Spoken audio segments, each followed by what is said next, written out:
नमस्कार मंडळी. आज मी तुमच्यापैकी अशा लोकांसाठी काही महत्त्वाचं बोलू इच्छिते, जे सध्या साधारणतः 65 ते 80 वर्षाच्या दरम्यान आहेत. एक अशी गोष्ट आहे जी या वयोगटातील खूप लोक दररोज नकळत करत आहेत आणि त्यांना त्याचे नुकसान सुद्धा कळत नाहीये. ही सवय केवळ तुमची स्फूर्ती आणि ऊर्जा कमी करत नाही, तर हळूहळू तुमचं आयुष्य काही वर्षांनी कमीही करू शकते. खरं सांगायचं तर एका विशिष्ट वयानंतर तुमच्या शरीरात असे बदल घडतात की काही सवयी आधीपेक्षा अधिक धोकादायक ठरतात. ज्या गोष्टी तुम्ही 40 किंवा 50व्या वर्षी सहज करू शकत होता, त्या आता तुमचं आरोग्य गंभीर धोक्यात टाकू शकतात. आणि बहुतेक लोकांना याची जाणीव तेव्हाच होते, जेव्हा खूप उशीर झालेला असतो. म्हणूनच या व्हिडिओमध्ये आपण अशा 5 गोष्टींबद्दल बोलणार आहोत, ज्या तुम्ही लगेच बंद करणं आवश्यक आहे. जर तुमचं वय 65 ते 80च्या दरम्यान असेल, तर ही एक संधी आहे की तुम्ही या सवयी बदलू शकता. त्याआधी की त्या खरंच तुमच्या आरोग्यावर, तुमच्या ऊर्जेवर आणि आयुष्याचा आनंद घेण्याच्या क्षमतेवर परिणाम करू लागतील. शेवटपर्यंत माझ्यासोबत राहा, कारण शेवटची गोष्ट अशी आहे ज्याचा उल्लेख क्वचितच कोणी करतो, पण ती तुमची सध्याची सर्वात मोठी चूक असू शकते.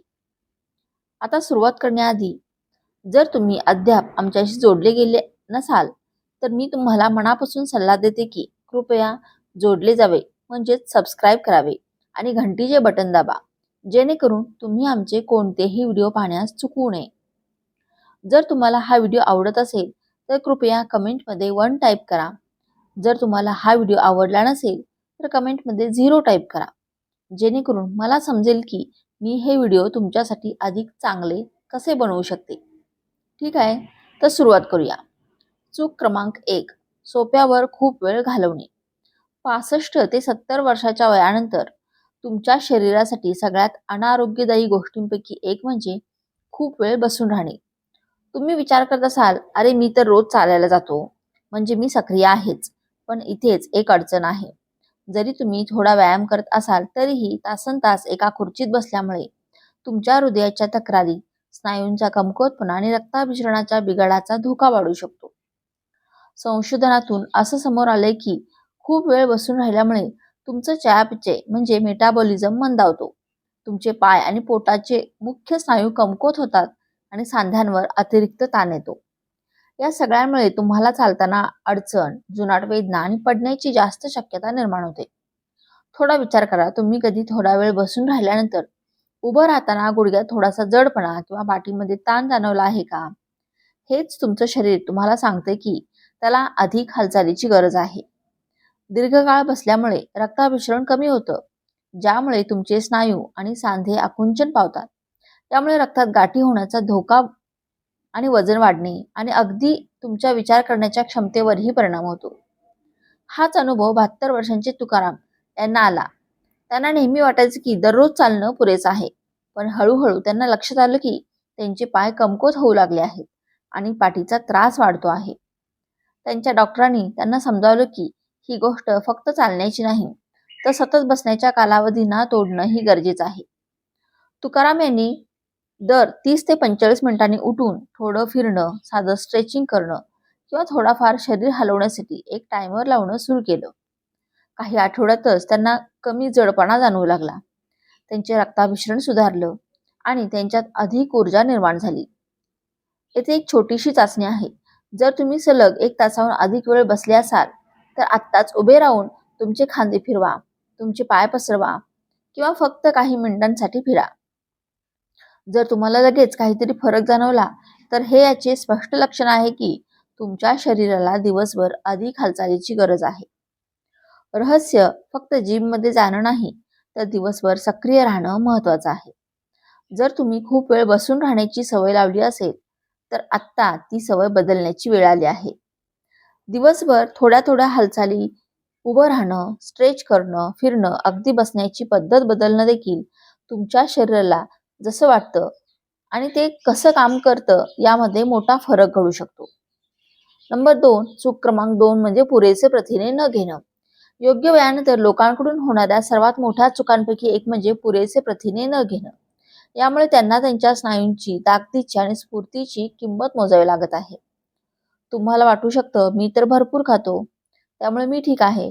पण खरा हे आहे की जसजसं तुमचं वय वाढतं तसतसं तुमचं शरीर प्रथिनांचा पूर्वीसारखा उपयोग करू शकत नाही. याचा अर्थ असा की तुमच्या स्नायूंना योग्य आकारात ठेवण्यासाठी तुम्हाला प्रत्यक्षात जास्त प्रथिनांची गरज असते. जर तुम्ही तुमच्या प्रथिनांकडे लक्ष देत नसाल, तर तुम्ही नकळतपणे तुमचे स्नायू गमावत आहात. स्नायूंचे हे नुकसान, ज्याला स्कार्पेनिया असेही म्हणतात. स्कार्पेनिया हे 3 वेळा झपाट्याने म्हणा. ही एक अशी गंभीर स्थिती आहे, जी वृद्धापकाळात स्वावलंबी राहण्यासाठी मोठा धोका ठरू शकते. हे हळूहळू होतं आणि बहुतेक लोकांना हे तेव्हाच कळतं, जेव्हा खुर्चीतून उठणं, किराणा सामान उचलणं किंवा जिना चढणं अशा दैनंदिन गोष्टी खरंच एक मोठी कसरत वाटायला लागतात. खरी अडचण अशी आहे की एकदा का तुम्ही तुमचे स्नायू गमावले, की ते पुन्हा मिळवणे खूप कठीण होतं आणि जेव्हा तुमचे स्नायू कमकुवत होतात, तेव्हाच तुमचं संतुलन बिघडतं आणि त्यामुळे पडण्याचा आणि दुखापतीचा धोका अधिक वाढतो. हाच अनुभव 68 वर्षांचे चंद्रकांत यांना आला. त्यांना वाटायचं की ते नीट खाणं खात आहेत. पण हळूहळू त्यांनी पाहिलं की त्यांच्या पायात कमकुवतपणा जाणवतोय. त्यांच्या बाहू बारीक दिसत आहेत आणि त्यांच्या शरीरात आधीसारखी ऊर्जा उरलेली नव्हती. त्यांच्या डॉक्टरांनी त्यांना सांगितलं की त्यांना त्यांच्या स्नायूंना पोषण देण्यासाठी पुरेसे प्रथिने मिळत नाहीये. मग त्यांनी आपल्या आहारात प्रथिनांचे प्रमाण वाढवायला सुरुवात केली. अधिक मांस, अंडी, कडधान्य, सुकामेवा आणि प्रथिनेयुक्त दुग्धजन्य पदार्थ त्यांनी आपल्या जेवणात समाविष्ट केले. काही आठवड्यातच ते अधिक मजबूत, अधिक ऊर्जावान आणि त्यांच्या पायावर अधिक स्थिर वाटू लागले. तुम्ही सध्या तुमच्या स्नायूंच्या ताकदीची तपासणी करू इच्छिता का? हातांचा उपयोग न करता खुर्चीवरून उठण्याचा प्रयत्न करा. जर हे कठीण वाटत असेल किंवा जर तुम्हाला अस्थिर वाटत असाल, तर हे एक संकेत असू शकतो की तुमचे स्नायू कमकुवत होत आहेत आणि तुमच्या शरीराला अधिक प्रथिने आणि थोडं बळकट व्यायाम, शक्तिवर्धक ट्रेनिंग आवश्यक आहे, जेणेकरून पुढचं नुकसान टाळता येईल. म्हणूनच जर तुम्ही अजूनही तुमच्या 40 किंवा 50व्या वर्षी सारखाच आहार घेत असाल, तर आत्ता तुमच्या आहाराचा पुनर्विचार करण्याची वेळ आली आहे. प्रथम केवळ एक चांगली कल्पना नाही, तर ते मजबूत, गतिशील आणि स्वावलंबी आयुष्य जगण्यासाठी आवश्यक आहे. जर तुम्ही अजूनही माझ्यासोबत असाल आणि ही माहिती तुम्हाला उपयुक्त वाटत असेल, तर कृपया खाली कमेंटमध्ये 2 टाईप करा, जेणेकरून मला समजू शकेल की तुम्ही इथे आहात. आता चला तिसऱ्या चुकीकडे वळूया. नंबर 3, चूक क्रमांक 3 म्हणजे झोपेकडे दुर्लक्ष करणे आणि शरीराच्या दुरुस्ती यंत्रणेला गडबड होणे. खूप लोक असं समजतात की वृद्धापकाळ म्हणजे झोप कमी लागणं. हे नैसर्गिक आहे, पण हे सर्वात मोठ्या गैरसमजांपैकी एक आहे. खरं तर असं आहे की तुमच्या शरीराला अजूनही चांगल्या दर्जाच्या झोपेची गरज असते. केवळ आरामासाठी नाही, तर तुमच्या स्मृतीसाठी, स्नायूंच्या दुरुस्तीसाठी, हृदयाच्या आरोग्यासाठी आणि अगदी तुमच्या रोगप्रतिकारक शक्तीला मदत करण्यासाठी सुद्धा. अडचण अशी आहे की वय वाढत गेल्यावर बऱ्याच वेळा लोक खराब झोपेच्या सवयीमध्ये अडकतात.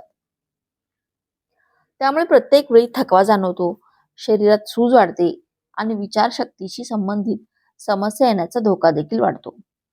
जर तुम्ही कधी स्वतःला मध्यरात्री उठलेलं पाहिलं असेल आणि झोप येण्यासाठी धडपड करत असाल किंवा पूर्ण रात्र झोपूनही सकाळी सुस्त वाटत असेल, तर कदाचित तुमच्या शरीराला ती खोल, ताजीतवानी झोप मिळत नाहीये, जे त्याला खरंच आवश्यक आहे आणि याचे परिणाम गंभीर असू शकतात. संशोधनातून असं आलं आहे की अपुरी झोप रोगप्रतिकार शक्ती कमी करते, हृदयविकाराचा धोका वाढवते आणि स्मरणशक्तीशी संबंधित त्रास झपाट्याने वाढवते. उदाहरणार्थ 71 वर्षाचे रघुनाथ यांचं बघा. त्यांना वाटायचं की कमी झोपणं हे वृद्ध होण्याचाच भाग आहे, पण हळूहळू त्यांना दिवसभर थकवा जाणवू लागला, लक्ष केंद्रित करणं कठीण झालं आणि रक्तदाबही बिघडला. डॉक्टरांनी त्यांना समजावलं की त्यांच्या शरीराला अजूनही खोल झोपेची गरज आहे आणि उपाय म्हणजे रात्रीची दिनचर्या सुधारणं. मग त्यांनी काही साधे बदल केले. उशिरा मोबाईल किंवा टीव्ही पाहणं थांबवलं. संध्याकाळी चहा, कॉफी टाळली आणि झोपण्यापूर्वी एखादी शांत करणारी सवय लावली. काही आठवड्यातच त्यांची ऊर्जा, लक्ष केंद्रित करणे, एकूणच मनस्थिती सुधारली. तुमची झोप पुरेशी आहे की नाही हे समजून घ्यायचं आहे का? तर ही एक सोपी चाचणी. तुम्ही सकाळी उठताना उत्साही आणि ताजीतवानी वाटतं का, की सुस्त वाटतं आणि चालायला वेळ लागतो? जर जवळपास रोजच सकाळी सुस्ती वाटत असेल तर तुमचं झोपेचे वेळापत्रक सुधारायला हवं. चांगली झोप ही ऐच्छिक नाही, ती तुमच्या दीर्घकाळाच्या आरोग्यासाठी, मेंदूच्या कामगिरीसाठी आणि शारीरिक तंदुरुस्तीसाठी फारच महत्त्वाची आहे. नंबर 4, चूक क्रमांक 4 म्हणजे शक्तिवर्धक आणि संतुलन वाढवणारा व्यायाम टाळणं. अनेक जण हे समजतात की रोज चालणं म्हणजे पुरेसा व्यायाम झाला. हो, चालणं चांगलं आहेच, पण ते अपुरं आहे, कारण त्यातून नक्कीच बळकटपणा आणि संतुलन टिकवता येत नाही.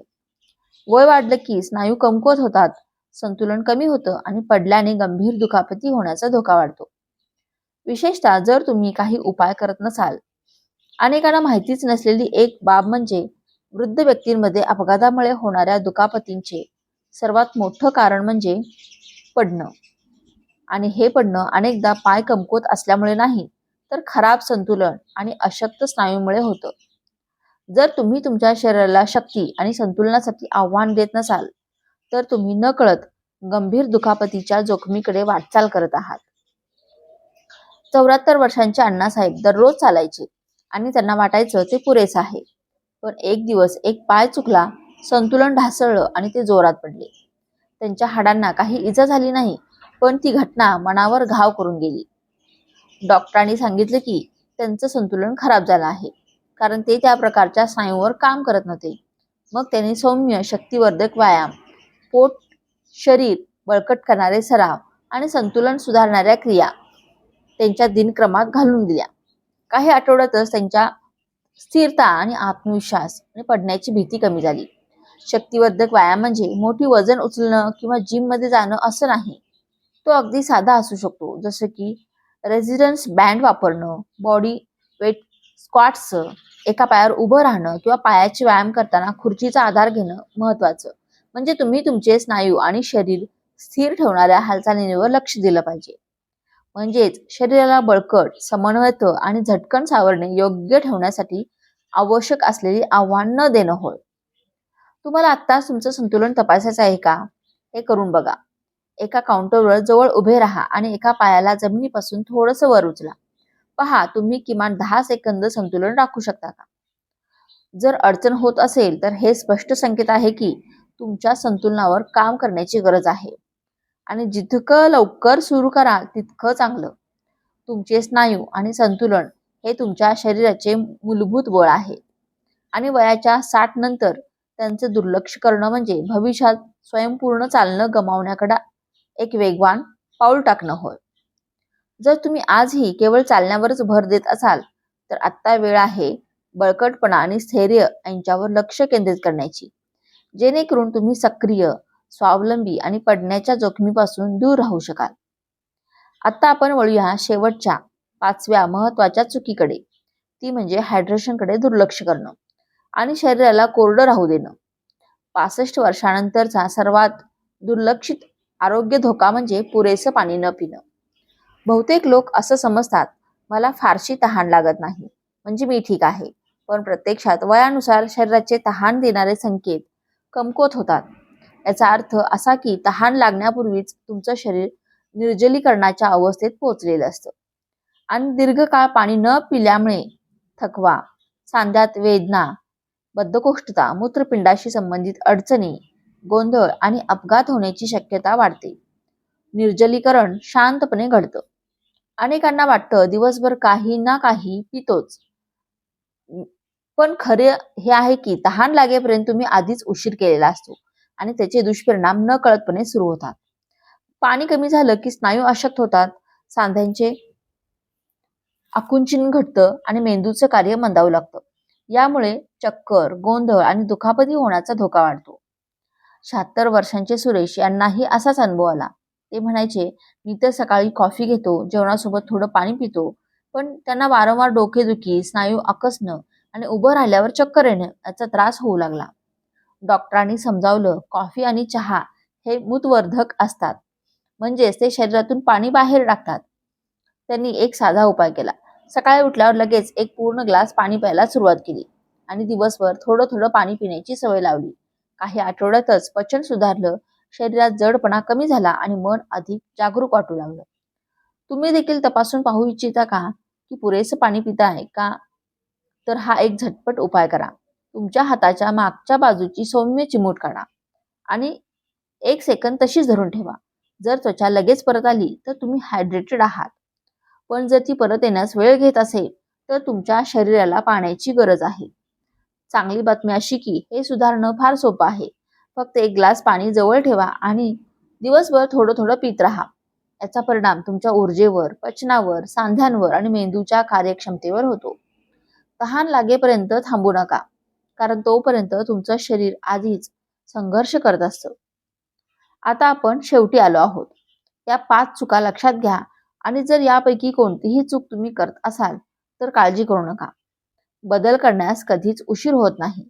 वेळोवेळी बसण्याच्या सवयीमध्ये खंड घालणं, अधिक प्रथिनेयुक्त आहार घेणं, चांगली झोप घेणं, शक्तिवर्धक व्यायामात नियमितपणा ठेवणं किंवा पुरेसं पाणी पित राहणं. तुम्ही उचललेलं प्रत्येक छोटं पाऊल पुढच्या वर्षात तुम्हाला एक निरोगी, मजबूत आणि अधिक स्वावलंबी माणूस बनवू शकतो. सर्वात महत्त्वाचं म्हणजे तुमचं शरीर ही एक कमाल गोष्ट आहे. ते स्वतःला पुन्हा सुधारण्यात आणि सशक्त बनवण्यात जबरदस्त आहे. जरी या चुका तुम्ही अनेक वर्षापासून करत असाल तरीही आजपासून तुम्ही सुरुवात केल्यास गोष्टी बदलू शकतात. सिक्रेट काय आहे तर सातत्य. दररोज केवळ एक गोष्ट, एक एक छोटं चांगलं पाऊल हळूहळू मोठे दरवाजे बदल घडवून आणतं.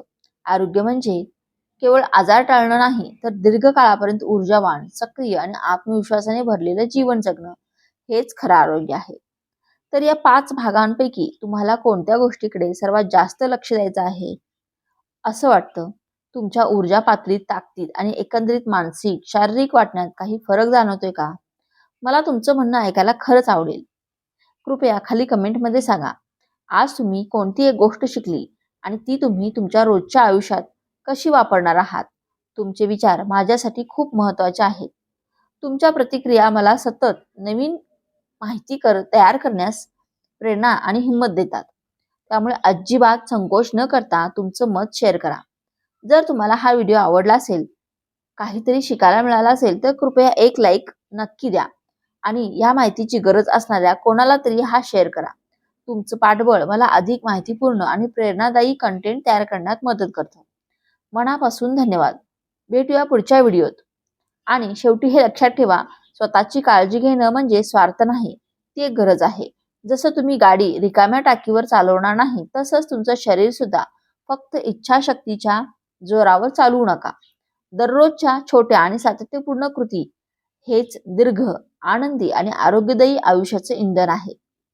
तर आता फक्त सांगा, आजपासून आरोग्यासाठी एक छोटासा बदल तुम्ही कोणता करणार आहात? आणि जर तुम्हाला असंच प्रेरणादायी मार्गदर्शन हवं असेल तर आमच्याशी नक्की जोडलेले राहा. धन्यवाद.